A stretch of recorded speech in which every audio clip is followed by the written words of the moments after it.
Welcome to the Sacred Dance Summit. I'm your host, Leslie Zehr, the author of The Alchemy of Dance, Sacred Dance is a Path to the Universal Dancer. My guest today is Marylee Hardenberg. Marylee has been creating site-specific dances for over 30 years. She stands in direct lineage from Rudolf von Laban, having studied with Laban's student Irmgard Bartenieff in New York City. Marylee received her certification in Laban Movement Analysis and a master's degree in dance movement therapy. After practicing as a dance therapist, she became a choreographer. Having received many commissions, grants, and awards for her site Choreography, she has created dances for such sites as the Mississippi River, the Volga River in Russia, the Mediterranean Sea in Israel with Palestinian and Jewish dancers, Lake Superior, oyster boats, fire trucks, cherry pickers, bobcat machines, and the bombed-out Parliament building in Sarajevo, Bosnia more than 20 years ago, where she worked with dancers who were from the three groups in the war, Catholic, Muslim, and Serbian Orthodox. She has taught several university courses in dance therapy, Laban Movement Analysis, anatomy, and embodied creativity. She loves teaching Laban's space harmony and has taught classes and workshops in Glasgow, Scotland, Ottawa, Canada, and Melbourne, Australia. She will be teaching Bartenieff's Fundamentals in Athens, Greece this April. She also loves designing and directing movement choirs, something started by Rudolf Laban 100 years ago. They provide a form of democracy within large groups and can be used to express pertinent themes and creative harmony. She has done these for the American Dance Therapy Association on several occasions.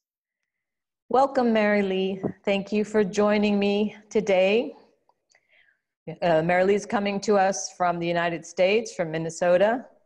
And I'm joining you from Egypt. So we're spanning the globe here. You can see I'm in the dark and Marylee is in the light. Welcome, and welcome to all the listeners.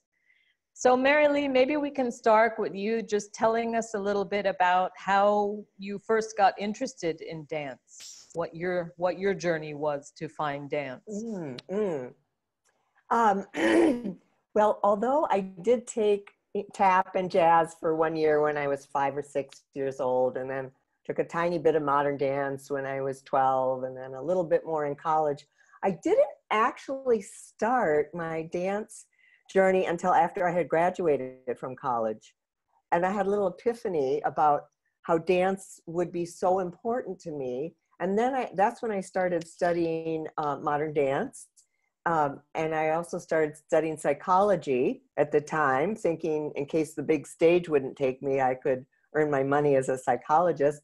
And while I was working on both of those things, I happened to hear, working at the hospital, about this field called dance therapy. Well, I ran up to the speaker afterward and I said, "Where can I study this? This seems so perfect for me." And she said, "Well, I think there are places in New York." So off I went to New York. I first studied with Irmgard Bartenieff at the Dance Notation Bureau because they were having a little 2-week introduction to, it was called at that time, Effort Shape, for dance therapists. And even though I wasn't a dance therapist, all these other people were. And then I went from there into dance therapy. And then I went from dance therapy into creating choreography. So I think I'm the only choreographer who backed into choreography, being a dance therapist. Without going through all the dance classes, yeah. Oh, well, yeah, so no, then I did plenty of dance classes, but I didn't really start until my 20s, taking, well, in order to get our dance therapy degree, we had to take folk dance and ballet and modern and jazz. We had to be versed in all these dance forms. So you immersed yourself. Exactly. And I have a colleague who was always interested in sacred dance, and we would perform in the cathedrals, which I did love, but I didn't really grab onto the whole concept of sacred dance until maybe like 10 years ago. Although I think I've always had a mind toward it when I create dances. I think about the bigger intention which we can talk about later. But yeah, so I'm sort of a latecomer to the field of sacred dance, even though I just love it. But I think if you're doing dance as a healing practice, which you are as a dance therapist, to me, that's a kind of sacred dance. It's a healing path. Mm-hmm. So Mm-hmm, that mm-hmm. maybe you don't call it that, name it that, it's still getting us to the same destination, I think, just possibly in a different way. No, I think that's a good thought. I mean, it sort of brings up the whole, well, what's the definition of sacred? What is sacred versus dance that isn't sacred? You know, we could talk for a long time about that. But I think, doesn't it have mostly to do with our intention?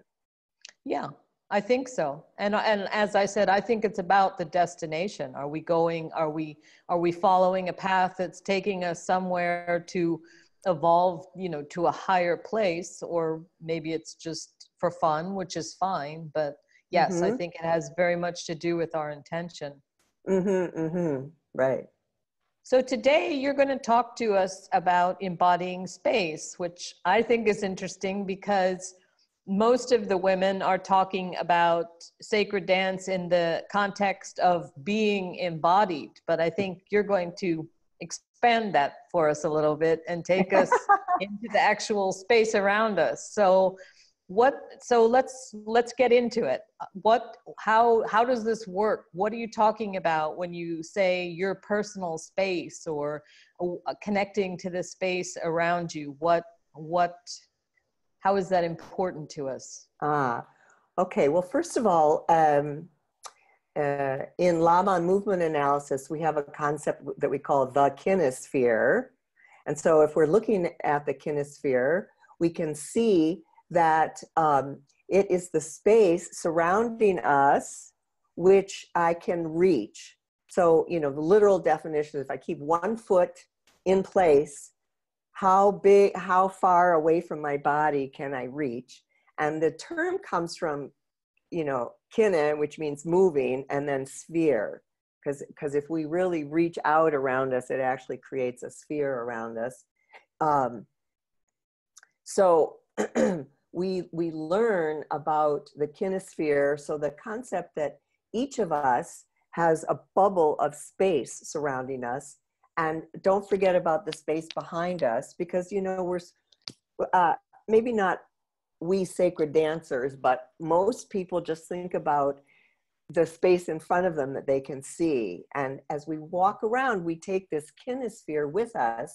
It's our personal space that surrounds our body all the time.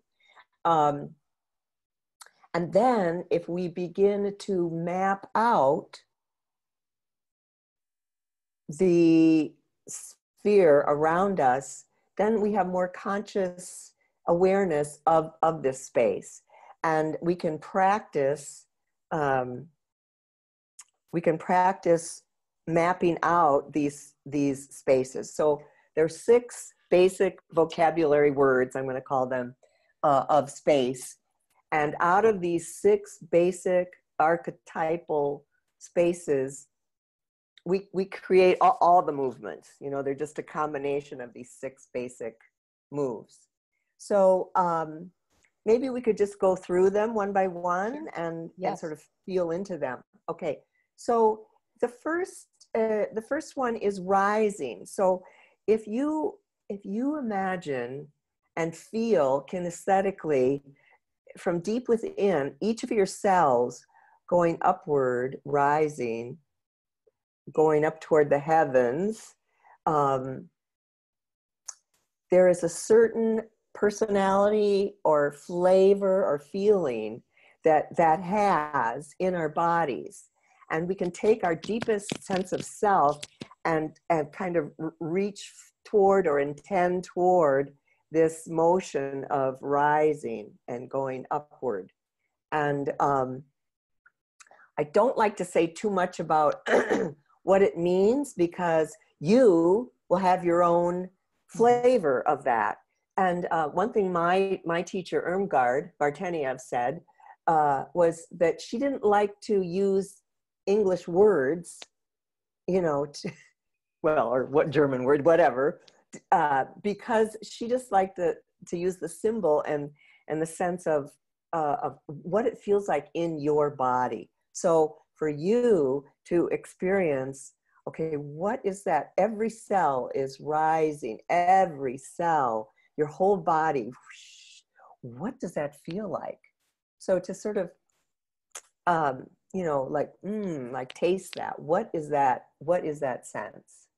So that's number one, okay? And then if you changed everything, every cell did the exact opposite, it's sinking. So it's, so it doesn't matter, you don't have to sink to the ground. If I rise up here and I just come down to my eyeballs, that's still sinking. This is another sinking.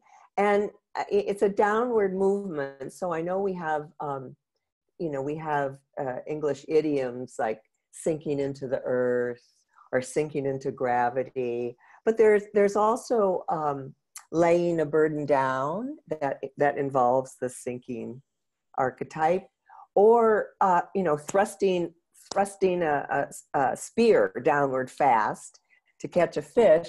That's also sinking, even though, see, the term sort of sounds slow, but it doesn't have to be. It's simply, what does it feel like in your body to experience that sinking feeling?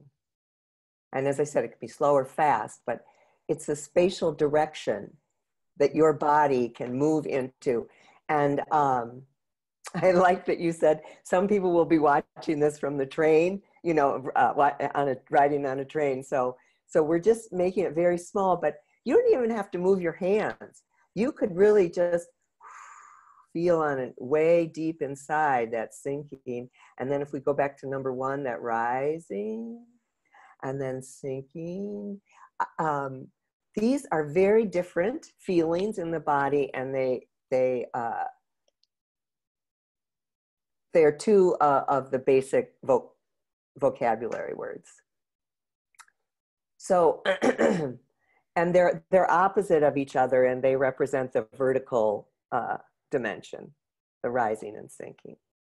Then the next two are enclosing, or just if I do it with one hand, enclosing, and then spreading. So enclosing and then spreading. So we're just one at a time. So if you do closing, kind of like, you know, like narrowing into your body toward the center, that's a totally different archetypal feeling, and it's used for particular emotional reasons, or it's also used for to handle the outside world. We need that closing.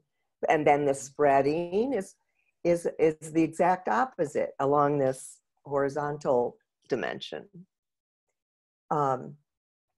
So we can spread and we can enclose.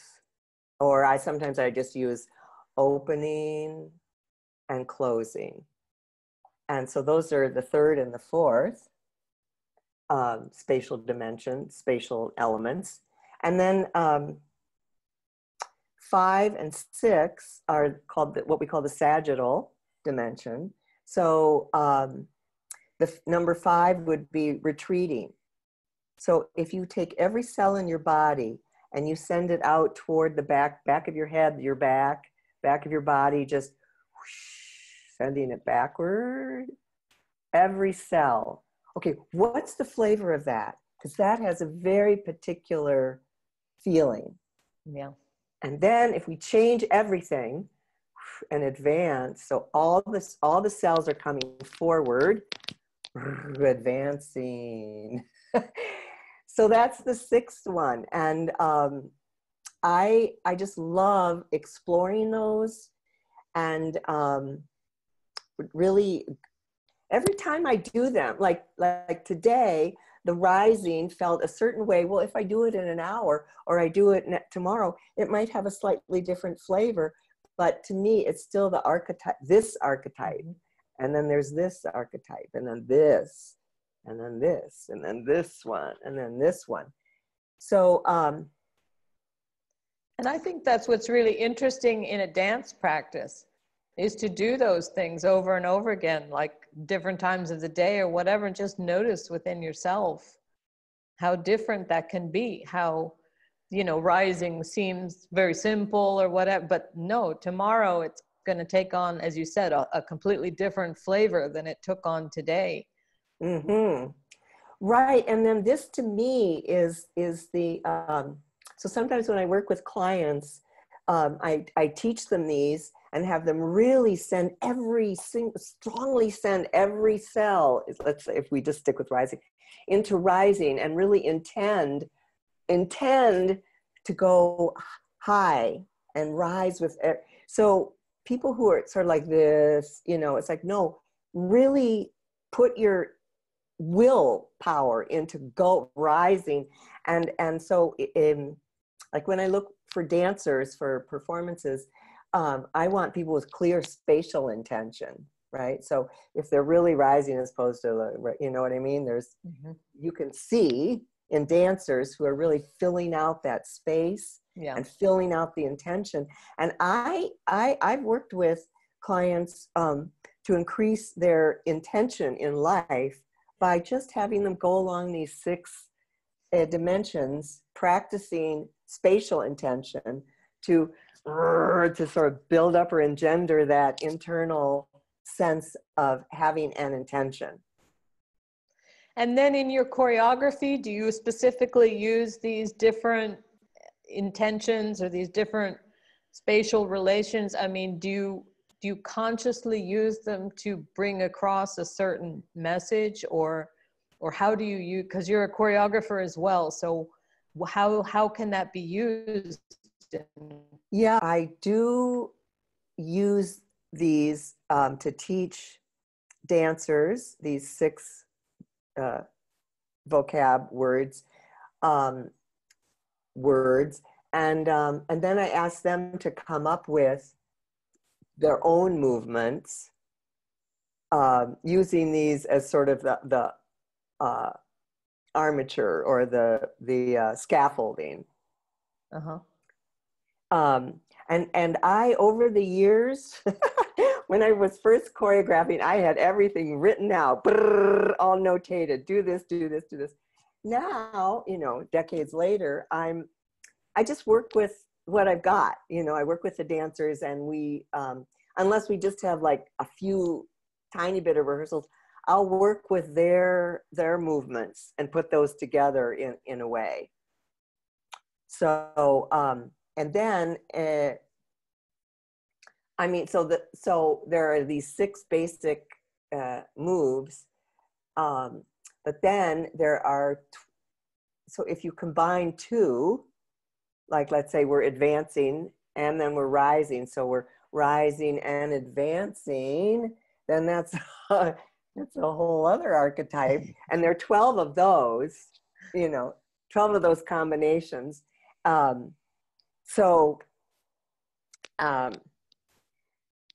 definitely use space because I believe that on a psychological level, as we get to know our space around us and we connect more with that space, that helps us actually connect with our world and connect with our environment.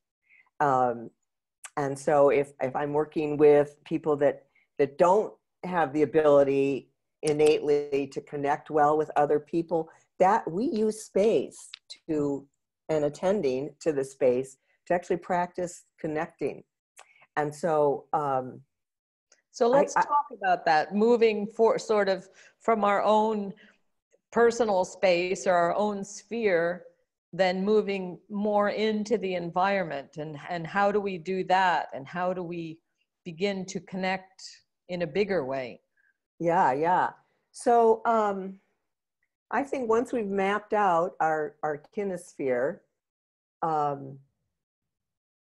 and we feel more comfortable in our own personal space, then to me, sort of the next layer out, if it's like an onion, I have my personal space, and then if I go outdoors and I allow my senses to open up and connect with an outdoor site,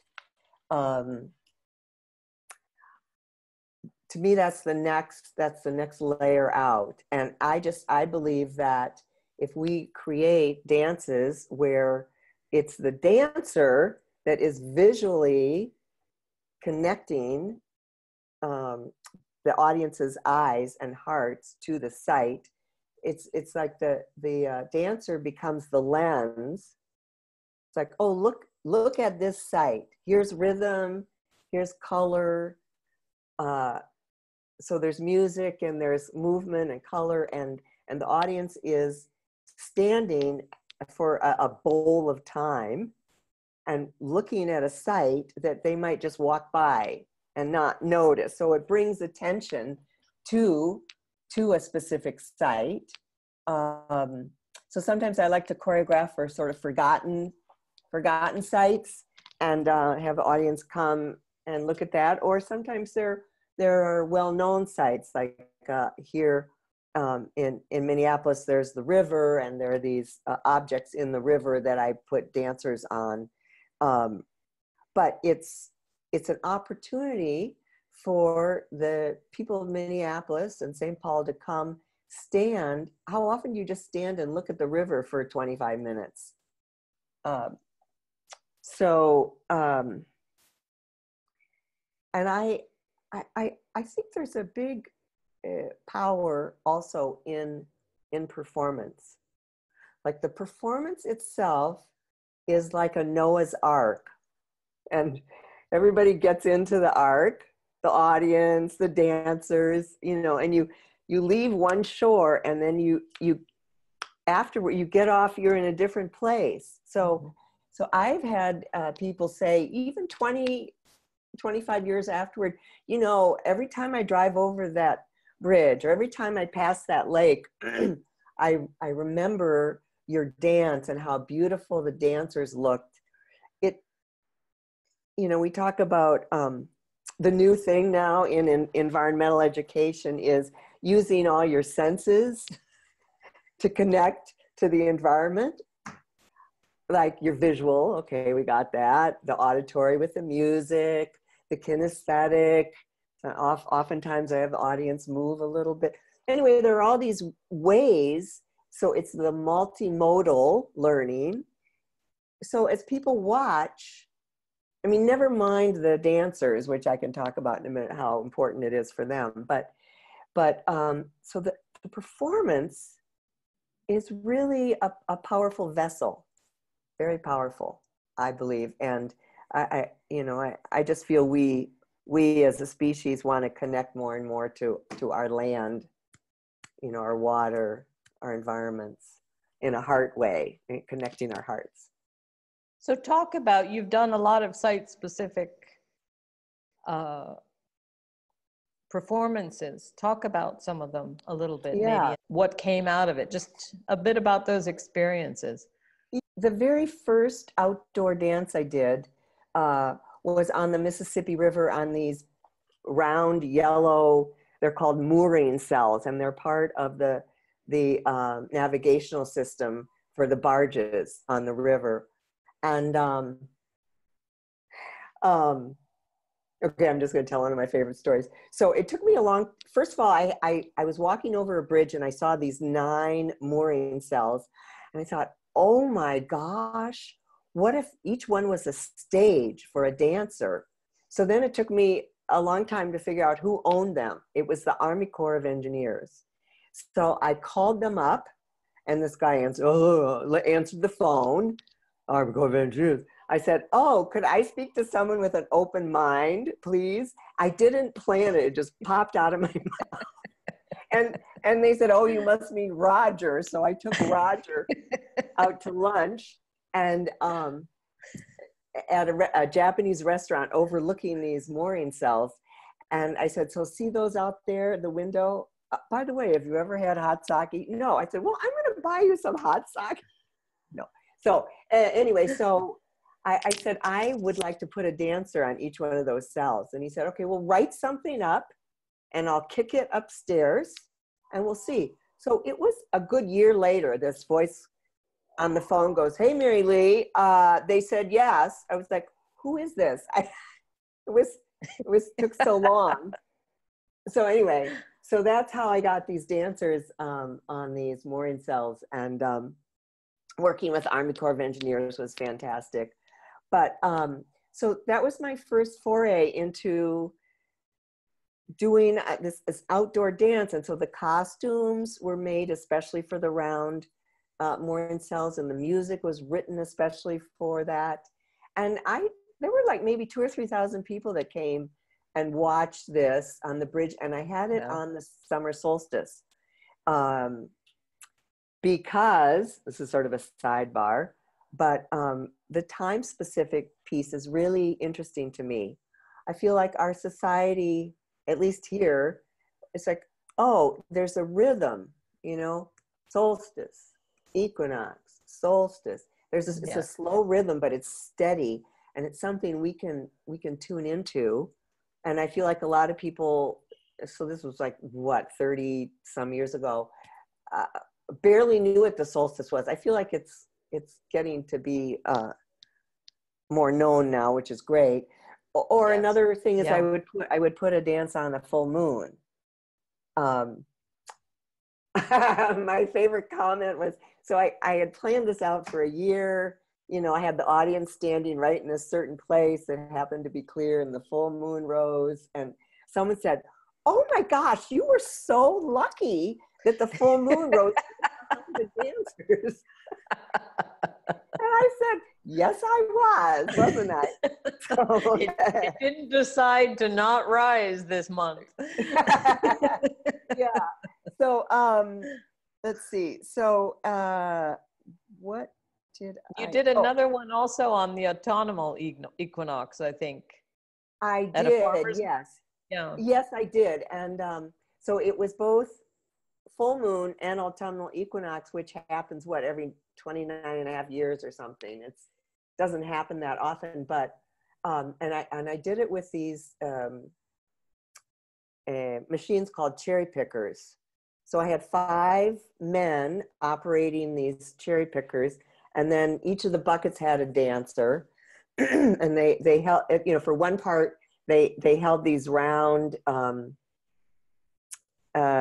well, they were actually pizza plates covered in tin foil, but they raised them up and they were actually reflecting the setting sun. And then the full moon came up behind them. It was exquisite. And I called it Urban Sky Harvest, because it was in downtown Minneapolis at the farmers market. So that was wonderful. I want to talk about that you did another one in Ottawa at the Locks. You want to speak about that one? Okay. So I was invited to Ottawa by the Sacred Dance Guild, who worked together with the dance therapy community there. So I just had a weekend. And so it was mainly what I would call a movement choir. So the movement choirs, which you mentioned in the introduction, can work with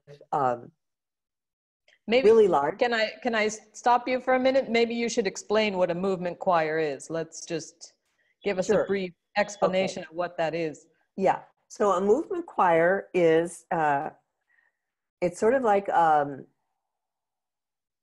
choir, a singing choir, you know, that has different groups: sopranos, altos, basses, tenors. But here, instead of singing, everybody moves. So let's say you're going to go in the corner and represent the Eastern,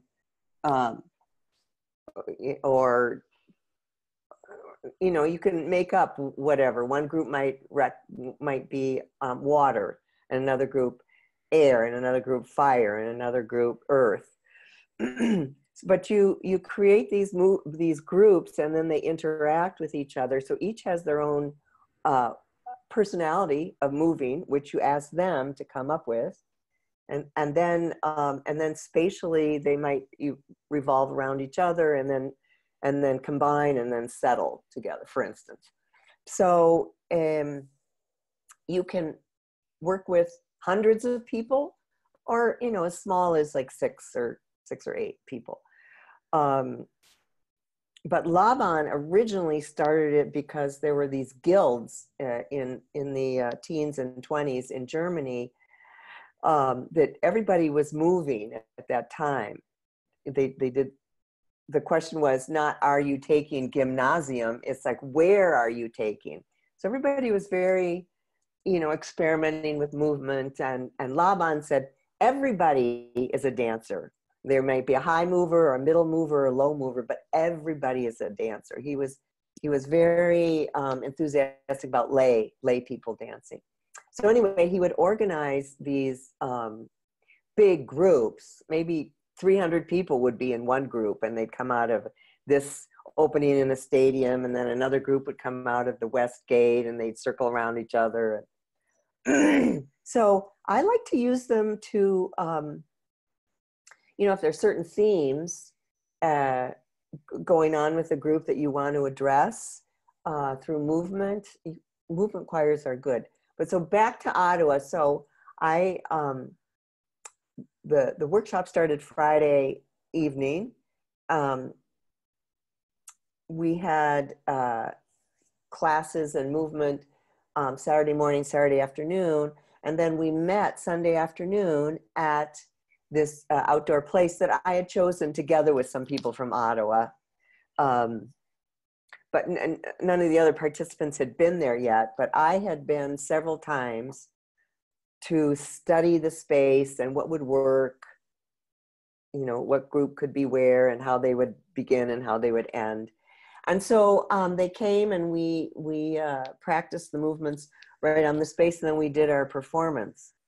And so if you have a very little time, the smaller amount of time you have, the more you have to direct it. The more time you have, the more you can have the dancers come up with their moves. But what we did Saturday afternoon in Ottawa is I divided them. I said, okay, we need 6 stair dancers. Okay, we need 6 path dancers. Okay, so we divided them into groups. And then I said, okay, you guys go off and you create your movement theme. So one of the dance therapists from Montreal came up to me and said, you say you're the choreographer, but here we're all doing the choreography. So I'm going to call you You're about lead management. Yeah, I'm calling you lead choreographer, because we're all doing the work, which of course, as a dance therapist, that's what I love. I can come up with things for you to do this, but it's, as with any sacred piece, you don't want just to be told what to do. You want to have it, right? You want to feel from your heart or your soul to going out into space and take some ownership of it.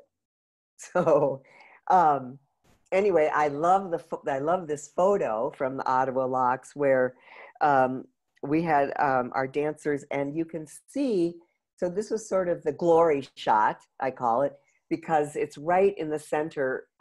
They all are lined up in the center of one of the locks. These doors, just they open and close to let boats in and out. But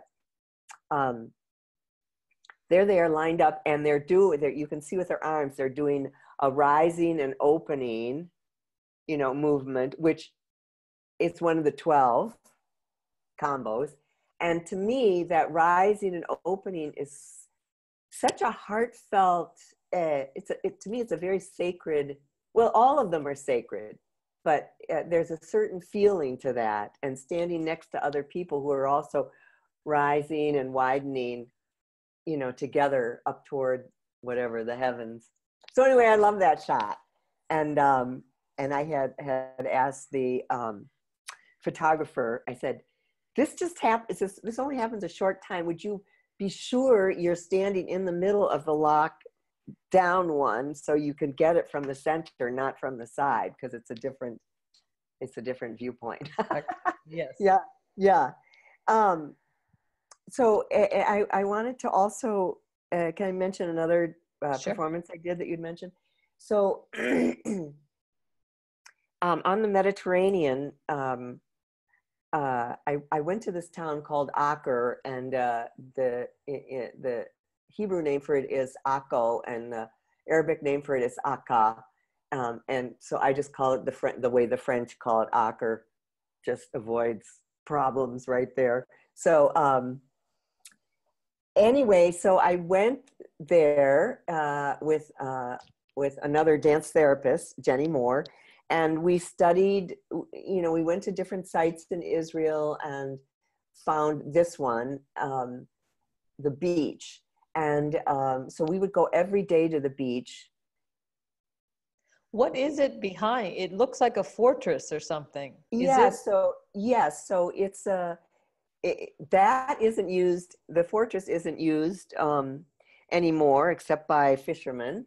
But it was part of a big fortress. I mean, Acre was a great big port. It was sort of one of the main ports until, how many decades ago, Haifa became the big port.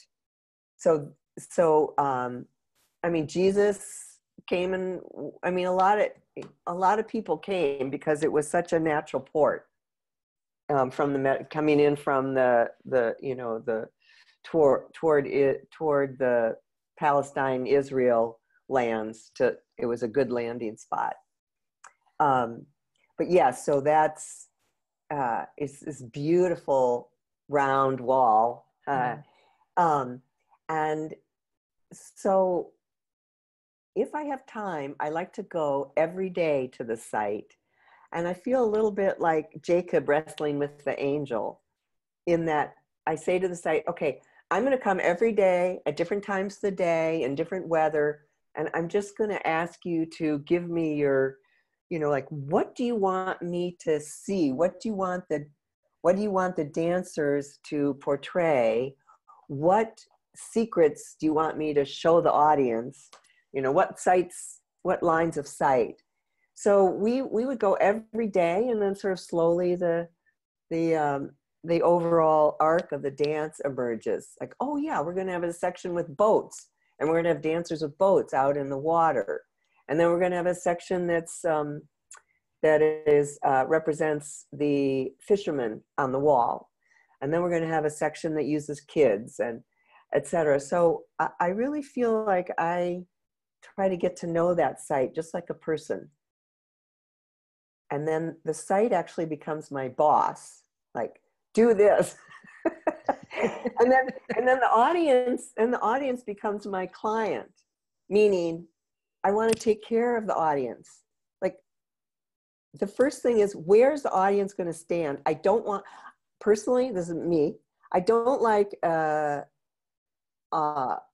street dance where the only people that actually get to see the performance are in the front of the crowd, and the ones behind it, if it's eye level, so either put the dancers up or put them down, but don't have them be directly at eye level. So anyway, so in this photo, we see these 7 women, each with their cloak of red, orange, yellow, green, blue, indigo, violet, the colors of the rainbow. And then these, I wanted to connect that fortress you mentioned down to the beach with actual fabric. So that's another thing. I was like, oh, see, there's this connection between this bridge up there and the beach down here. So if we can do that with using fabric, I love to do that.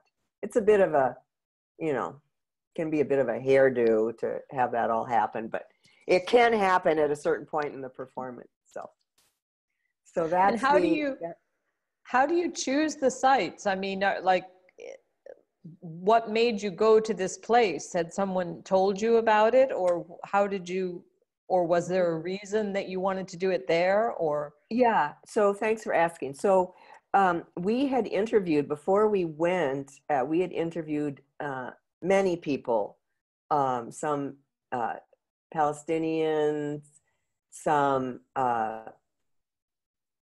Arab Israelis, Jewish Israelis, and just asked them, where do you think a good place to do a performance is? And I've got different ideas. So we went to Jerusalem and looked at different gates there. Somebody had suggested Acre, going there. There's a few other towns that we went. And I guess it's just trusting my intuition when I go there. It's like, how do I feel at that site? What does it offer? in terms of what the audience can see. So yeah, so we chose that place because it just felt right to both of us. Felt like it had more elements that we could work with.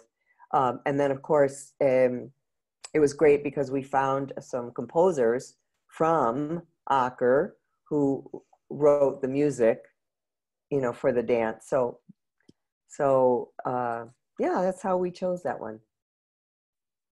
And then you do other ones that are in different places, but simultaneously, like the one on the Mississippi. Say something Right. about that.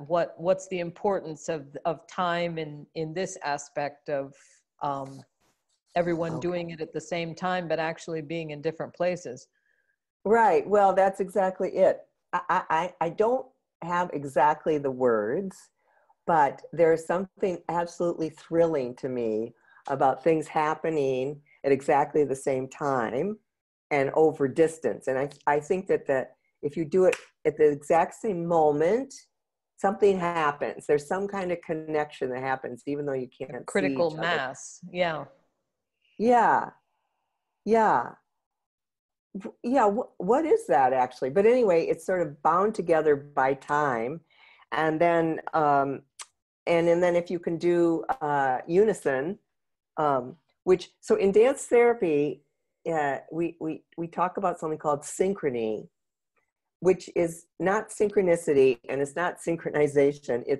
It's like, let's say you and someone else are riding together in the car and you've been silent for a long time. And at the same moment, you both turn to each other and start talking. That's a moment of synchrony.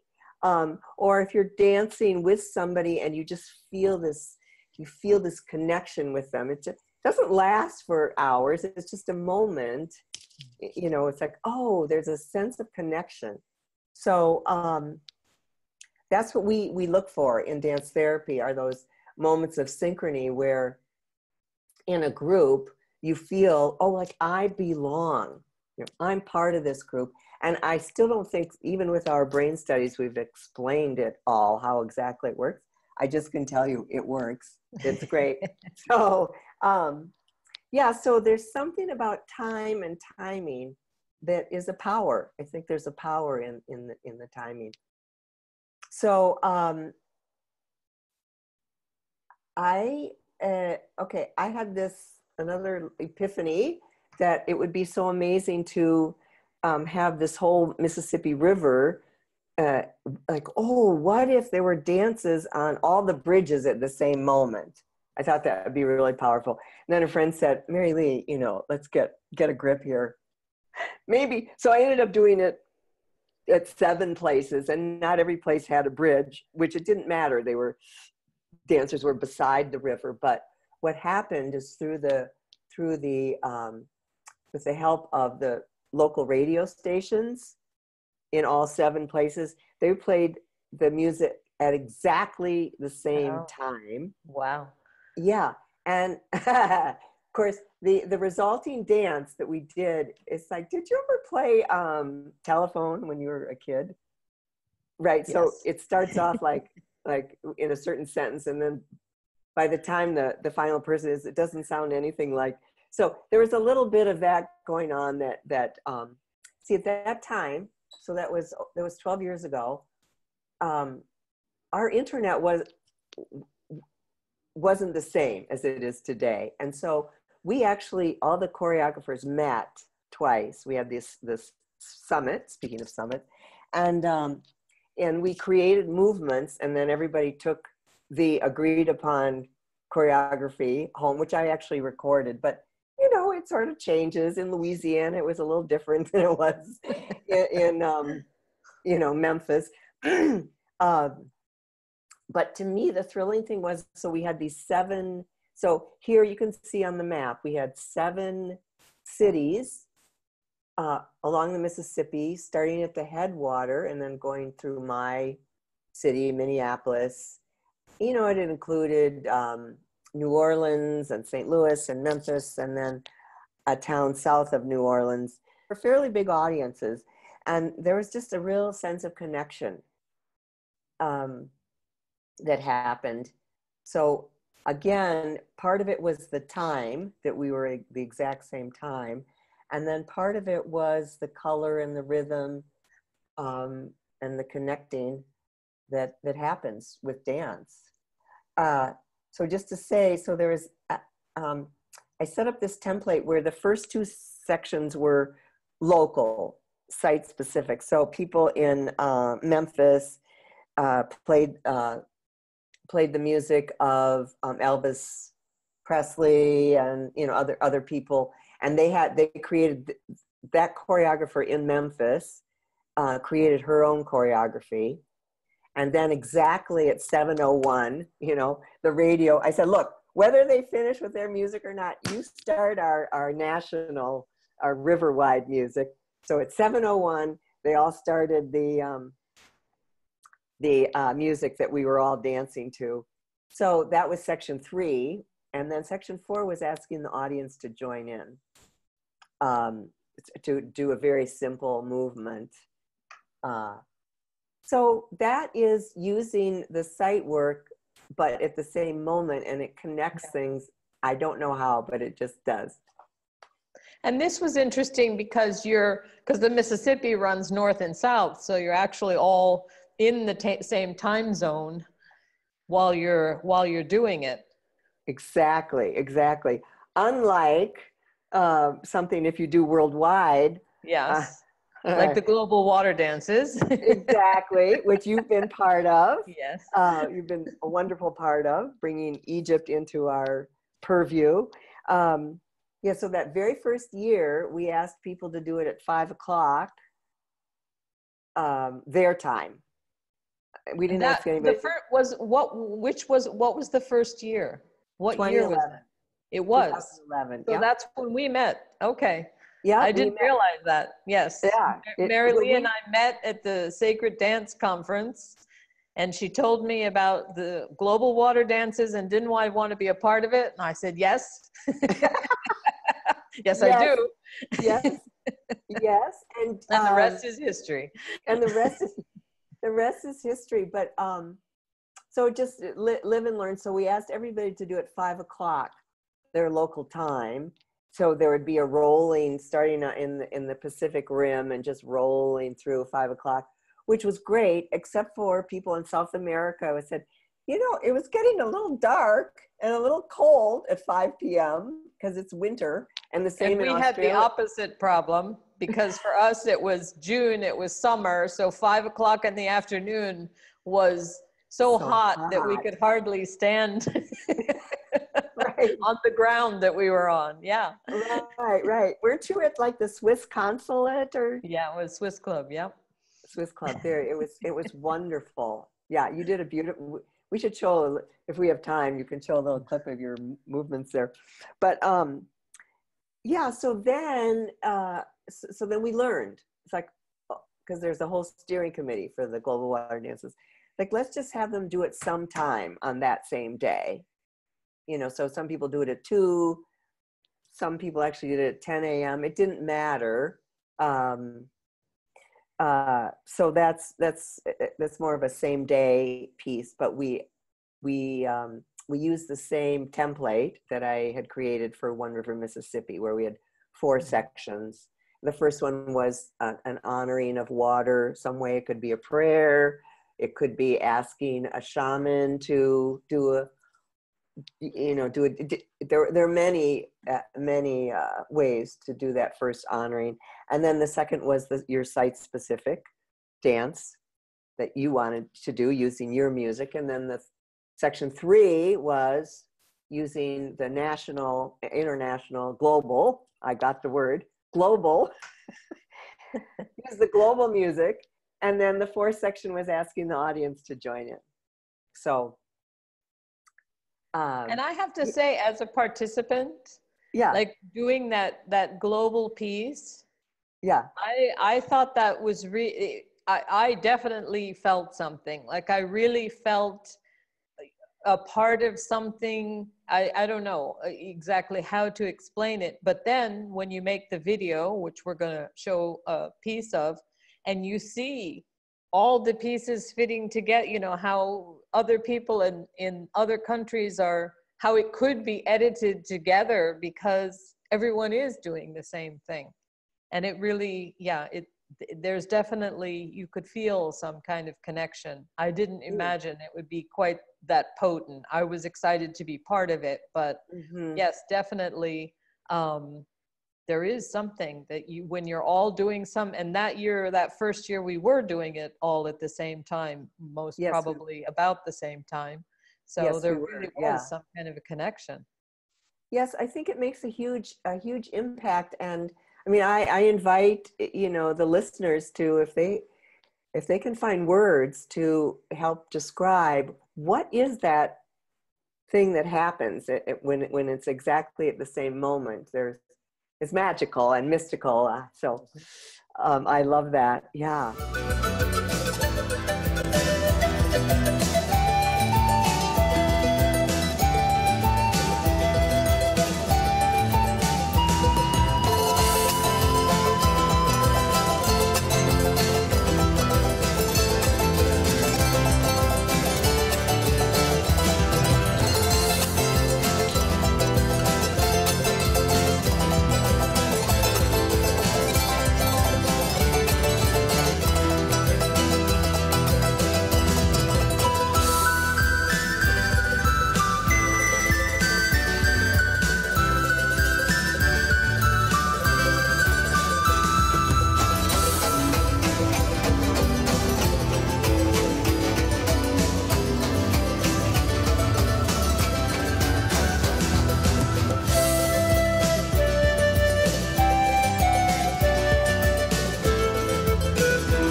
This last one with the global, it's like many layers of the onion and the whole, you know, the whole onion. And then coming back in, it's having one performance and the power of that performance and connecting the audience to that site, you know, with intention.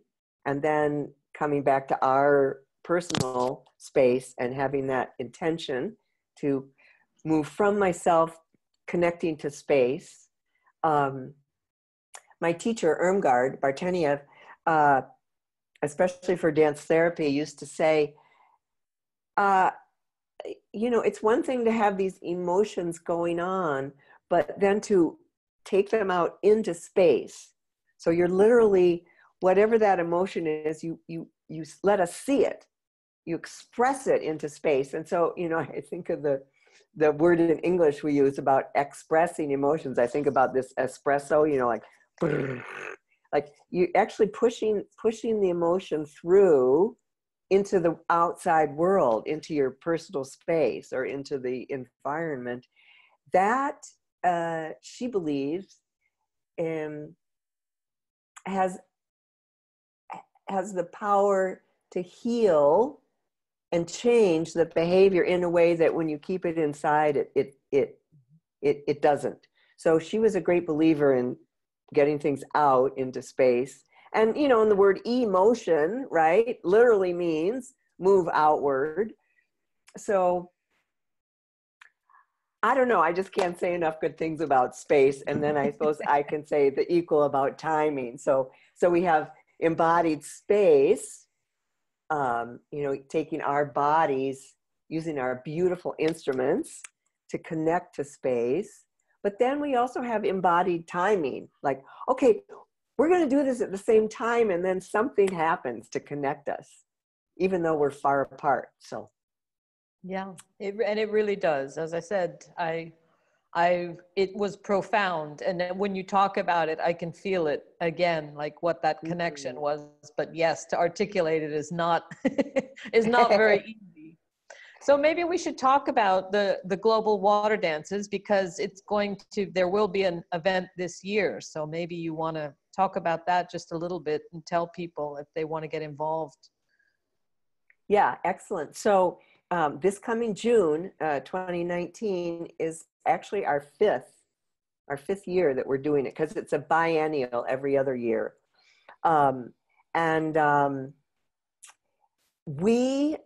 We would love for people to join in.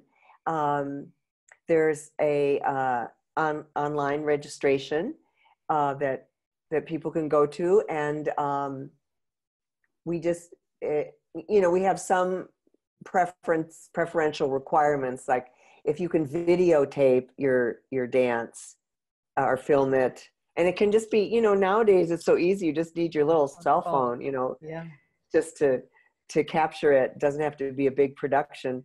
And then to do the global part, you can download the music from the website and download it's sort of a structure piece where everybody starts off as little raindrops, and then then they pool into pools, and then they become a little stream, and then a river, and then an ocean, and blah, blah, blah.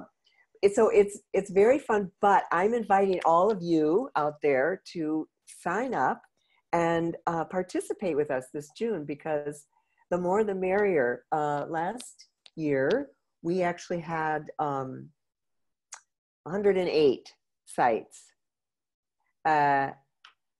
from 6 continents. And someone said, why don't you add Antarctica, and then you can have the 7th continent? It's like, okay, anybody down there? Penguins. Yeah. Yeah, the penguins. They would like to do it. Yeah. Yes. Yeah. But I just extend a really warm invitation to people to come join us. It's well, I would highly recommend it, and we will put the link here for people. So if they want to sign up, I hope we can join you again this year. The last two times we were in the midst of Ramadan, so that was not really a good time for us to participate. But hopefully this year we can join you again. But we will put that link so that people can sign up. And maybe you can tell us a little bit about your offer, what you have a gift for the listeners. Right. So for our listeners, I've put together a PDF that you can download, and it contains a little bit more information about the spatial aspects of our personal space. And then there's an exercise that I've created that I will guide you through to do. And I'll just say that participants who have done this exercise find a profound connection, a new awareness of their own connection to their personal space. So. Sounds good. I'm definitely going to try it. No, I'm very excited listening to you talk about these, the 6 archetypes of space and all of that. It's very interesting, and I think I would like to have that experience. So I hope everyone will take the opportunity. Yes. Well, you're a good adventurous, Leslie. So I know you'll try it. Everyone needs to try it. Yeah. Everybody try it. Yeah. Good. Well, thank you, Marylee. Thank you for speaking to us today. Well, thank you, Leslie, for setting up this summit. So it's a little bit like the Noah's Ark, that you've set up this container for for the speakers and the Sacred Summit. So did you ever see that movie, Field of Dreams? It's a baseball film. Anyway, there's a famous quote in it: "If you build it, they will come." So that's how I feel about the performances, like creating a container. And that's what you've done. You've created this container. Yeah. And I hope people will join us, because I think we have a lot of women speaking that have a lot to share, like yourself. I think I learned a lot today that I definitely didn't know. So thank you. Oh, you're so welcome. Thank you to all the listeners, and I hope you'll download Marylee's PDF and try something new. All right, thank you. Bye-bye.